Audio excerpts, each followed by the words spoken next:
अब खबर बीड से।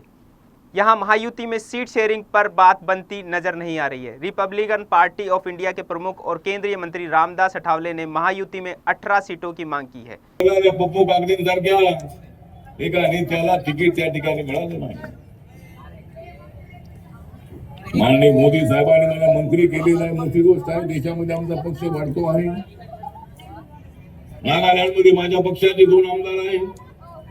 मणिपूरमध्ये माझा पक्ष रिकॉग्नाइज पक्ष आहे, तिथे माझ्या पक्षाला 17% मतं मिळाली लोकसभेला। अनेक राज्यामध्ये माझा पक्ष आहे। नरेंद्र मोदींचं काम अत्यंत बाबासाहेबांच्यासाठी अत्यंत चांगलं काम आहे, पण महाराष्ट्रामध्ये आम्हाला सत्तेचा वाटा मिळाला पाहिजे। अरे आम्ही तर तुमच्या दुश्मनांचा काढलेला आहे काटा। आम्ही तर तुमच्या दुश्मनांचा काँग्रेस राष्ट्रवादीचा शिवसेनेचा काढलेला आहे काटा। आमचा कुठे वाटा तरी तुम्ही का देत नाही आम्हाला आमचा वाटा?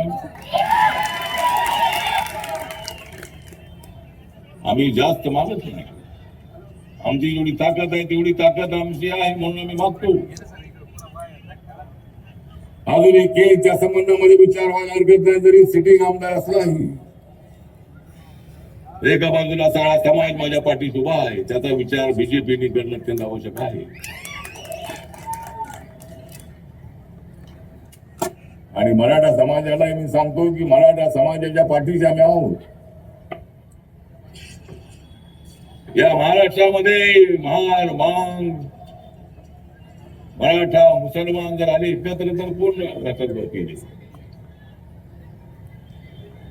पण आम्हाला सर्वांना एकत्रित आणायचं आहे। ओबीसी समाजाला मला न्याय द्यायचा आहे। ओबीसी समाजाचं जे आरक्षण आहे ते त्याला अगोदर कमी मिळालेलं आहे।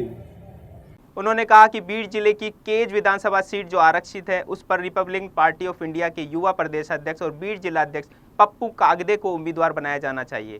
अठावले ने उम्मीद जताई कि महायुति सरकार उनकी पार्टी को 18 सीट देगी।